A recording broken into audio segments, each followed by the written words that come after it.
വയസ്സുള്ള പെൺകുട്ടിയെ പീഡിപ്പിച്ച കേസിൽ പ്രതിക്ക് 110 വർഷം തടവ്. കരാട്ടെ അധ്യാപകനായ കോട്ടയം മുണ്ടക്കയം സ്വദേശി 51 വയസ്സുള്ള PP മോഹനൻ എന്ന പ്രതിയെയാണ് ഈരാറ്റുപേട്ട ഫാസ്റ്റ് ട്രാക്ക് കോടതി ശിക്ഷിച്ചത്. പ്രതി 2.25 ലക്ഷം രൂപ പിഴ ഒടുക്കണമെന്നും കോടതി ഉത്തരവിട്ടു. ഇന്ത്യൻ ശിക്ഷാ നിയമത്തിലെയും പോക്സോ ആക്ടിലെയും വിവിധ വകുപ്പുകൾ പ്രകാരമാണ് ശിക്ഷ വിധിച്ചത്. റോഷൻ തോമസ് ആണ് വിധി പ്രസ്താവിച്ചത്. പിഴ അടച്ചാൽ 2.5 ലക്ഷം രൂപ അതിജീവിതയ്ക്ക് നൽകുന്നതിനും ഉത്തരവായിട്ടുണ്ട്. 2023 സെപ്റ്റംബർ 17-നായിരുന്നു കേസിനാസ്പദമായ സംഭവം നടന്നത്. മുണ്ടക്കയം പോലീസ് സ്റ്റേഷൻ SHO ആയിരുന്ന ഷൈൻകുമാറാണ് പ്രതിയെ അറസ്റ്റ് ചെയ്തത്.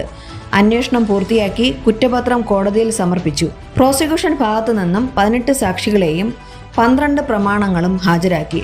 പ്രോസിക്യൂഷനു വേണ്ടി special public prosecutor advocate Jose Mathew Thayyil ഹാജരായി.